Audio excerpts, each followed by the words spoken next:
What's up? I'm SmokeyDukems, and welcome to our little adventure. In this one, I'm going to be showing y'all some stretches for hikers and long distance backpacking that'll help y'all get through the tough, grueling times. Hopefully not pulling any muscles and having a good old time out in nature, you know what I'm saying? So sit back, grab whatever you're smoking and vibing along, and let's get into it. For the past 2 years, I've been hiking long distance backpacking with a 30-pound pack. These are the stretches that I've used. These are the stretches that's kept me healthy. I've been doing pretty good. Haven't had no injuries or anything so far. Knock on wood, you know what I'm saying? I want to show y'all what I do in everyday routine. Like, this is literally every single morning I wake up and do this. Anyways, I'm gonna jump into this. Let's get y'all loosened up for the trail. All right, to start off, what I call around the worlds. I twirl my arm all the way around in full extension, full 360-degree motion on both sides, going forward and backwards 10 times for each thing. This is just to get the shoulders loosened up and ready for your everyday experiences of whatever you're gonna be doing on the trail or anything like that. Next, you wanna do like a standing jumping jack, no jumping involved. You're just gonna put your arms down by your side, and then you're gonna bring them all the way up from the side, clap at the top, and bring them back down. It's just a standing jumping jack. Then we're gonna cross them in front of us, and you're gonna do both of them things 10 times a piece as well. Like I said, this is just to get the shoulders loosened up, and then we'll be moving on to some more upper body stretching. Now what you're gonna wanna do is move into a full arm overhead stretch. I hold that for 3 seconds, and then I move into my right side tricep stretch. Pull it down and just kinda pull it back just where it feels comfortable for you, and make sure you feel a stretch in the back of your tricep area of your arm. After 7 seconds, I lean to my left side to stretch out my right side as well, where my right lat is. Next, I put my arms back down, I put them back up above my head, do the same 3-second stretch, and do the same process for the left side. That's the tricep stretch with the full left side stretch for 7 seconds each time. So that's 14 seconds in all on one side, 14 seconds in all for the other side. Altogether, that would be 28 seconds. Next, I do neck rolls. I do 3 each side, and then I like to pull gently down over to one side where it's stretching the back of my neck for 5 seconds, and I do that on each side as well. Just do it gently.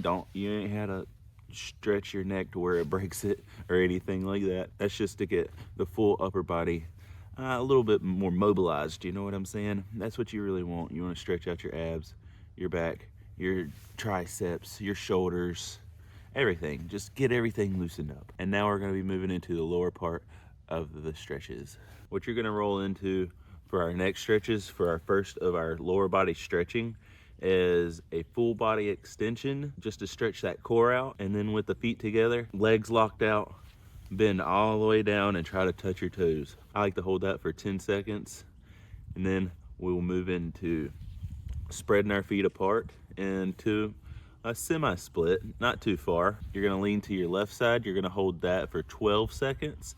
That's gonna stretch the inner thigh, and that's gonna get that part loosened up and ready to go. And then you're gonna lean to the right side. You're gonna do the same stretch, start feeling it on the inner part of the thigh, and you're gonna hold that for 12 seconds. After that, you're gonna bring your legs in just a tiny bit, knees slightly bent, and then you're gonna bend over and reach between your legs and pull back as far as possible, however far back that you can pull back. And what this is gonna do, you're gonna be stretching your hamstrings during this. You're gonna count to 12 for this one as well. This will really loosen up and stretch the hamstrings, and that's what you're gonna want, because your walking muscles, you know? Your running muscles, walking muscles, hiking muscles. And now that I'm halfway through with the stretching, I like to throw in mobility exercises halfway through my stretching. And these are the main ones that I do. There's some sort of variations. Maybe I do them one hand, maybe I do them two-handed. But all in all, these same 5 mobility exercises is what I do. And this is a 30-pound kettlebell. I do 10 zippers, which are like where I just pull it up the middle of my body, and I keep a slow and controlled movement on the way up and down, just to build shoulders. I mean, you carry your backpack and what you have in your backpack on your shoulders, so I like to strengthen them up a little bit. I don't want to make them giant to where I can't fit my shoulder straps, but I want to make them to where they're sturdy and strong. Second, I move into curls, and that's for primarily picking up my bag and making my guns look good. You know what I'm saying? You got to pick up your bag a lot whenever you set it down for whatever rest break or whatever you're doing at camp. Third, I move into goblet squats. Usually I'll do goblet squats or a variation of different weighted squats, how I hold it or how I hold the weight or whatever.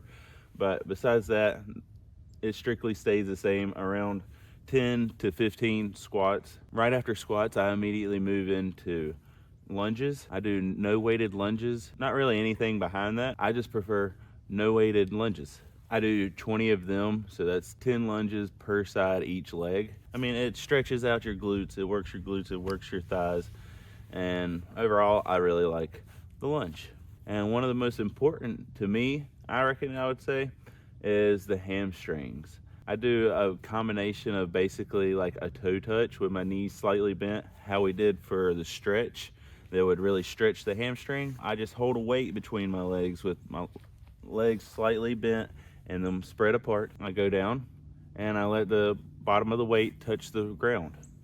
Once the bottom of the weight touches the ground, I come back up and repeat the process for 20 times in a row. And that usually hits a little bit of my lower back and a lot of bit of my hamstrings, which is strengthening the hamstrings, which is going to help you carry that pack, that load on your back.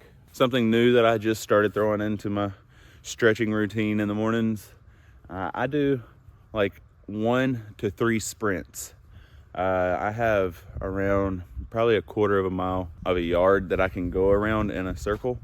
And so I'll run down my driveway and I'll run back up my driveway throughout my whole entire backyard and then loop it and then go back down my driveway and back up my driveway. Repeat the process, maybe 1 to 3 times, depending on how I feel that day. That's really all about how that is.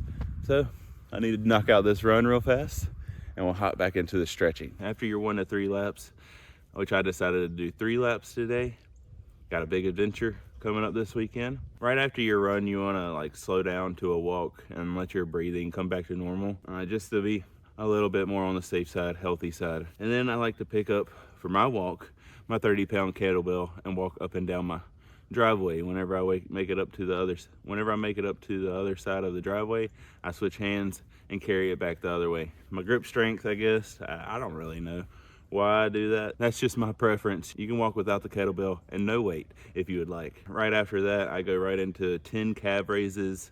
And that's just to get the blood flowing back into the calves and keep it going and give a little pump to it. Then I'll go into a calf stretch, hold them each for 10 seconds. After I'm done with my whole stretching setup and everything, I go right back into another calf stretch, and that's held for 10 seconds each side as well. And that's just at the end because you're on your calves all day walking and everything. You want to keep them things in good health. You know what I'm saying?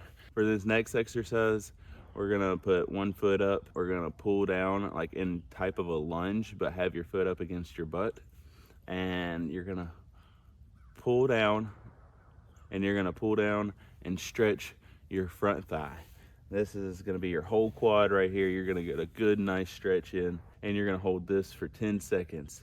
After that 10 seconds, you're gonna put your foot down and switch to the other side and hold that for another 10 seconds. After your quad stretch, you wanna move right into like a split stretch lunge.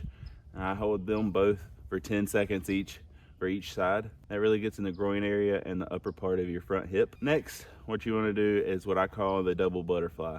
I hold each one for 10 seconds, as you could have guessed. And then we'll move into one of my favorite stretches of all. And I'm glad that I saved this for last because it's literally my favorite stretch. It's helped out a lot of my outer knee pains whenever I'm hiking and everything, and it can do the same for you. I learned it from a doctor, and definitely take this with great advice. Like, I love this last stretch. But first, we're gonna do the double butterfly.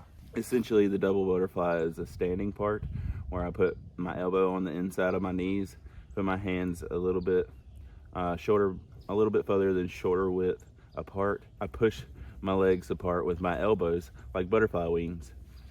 This stretches your full inner groin. I love this one for it because it helps protect the muscles, you know what I'm saying? Keeps them loosened and ready for the trail. Next, I like to sit down for the next butterfly, and that one will really focus on your outer hip muscles. Bring your feet together and open your legs up into like a butterfly. All right, what you want to do is put your elbows on the inside of your knees, and then grab your ankles, pull yourself forward, and push your knees down and out. This will create a stretch on the outside of your hips, and you should feel it really well. I do every single time, and it stretches a little bit of the groin as well. And now it's time for my favorite stretch of them all. This has helped tremendously with my knee pain. Like, I've had a sharp knee pain at one point in my hiking career, and I kept looking up online, like, how can I get rid of this? What is wrong? What's going on? And I found a stretch that instantly like got rid of this knee pain. And I don't know if y'all have had this knee pain. It's on the outer side of the knee, sometimes on the inner side of the knee, but like it's just around the knee, and it's like a pinch, and it's just painful every time you take a step going down and stuff. I like to call this the back twist leg crossover. I don't know what the technical term for this stretch is called, but it's a wonderful stretch. I hold each side for 15 seconds because I love this stretch. I love the feel that it gives. It stretches the outer part of the glute all the way down to your knee. And that little muscle, I guess, or that big muscle on your glute hip area where it stretches is connected to your knee. And boy, does it relieve that problem. I've not had no knee problems or anything since doing this stretch. And what you want to do for this stretch is find a nice clean area. Maybe put a mat down. You want to lie flat on your back with your legs straight out. You want to pull your right side or your left side up at a 45-degree angle, your leg. And then you want to pull it across your body, knees still bent at a 45-degree angle. Place your foot on the ground with your toes slightly tilted up. And then try to keep your back flat on the ground. Keep your arm out. Keep your right arm or your left arm, whichever one you're not pulling your knee down to stretch with, out. And then really feel that stretch in your outer glute area. Hold that for 15 seconds or however long feels comfortable for you, and then switch and do the other side. This one stretch has relieved an enormous amount of knee pain for me, and I couldn't be more thankful. So thank you to that YouTube doctor that showed me this, and hopefully I've passed the knowledge on to y'all. And that's gonna be it for me and my stretching. I hope that y'all learned something, and if y'all did learn something, please smash that subscribe button, like the video, and comment down below like your favorite workouts or stretches that you do for your hikes and your adventures that you get out on. That's the main motto of me. Make sure you get out and explore, and you always got to celebrate once you're done. You know what I'm saying? That'll be it for me, my friends. Cheers and peace out until the next adventure, which I'm going on this weekend. I'm so excited. It's a 3-day adventure on top of a mountain. I'll see y'all there. Hit that subscribe button. Peace out.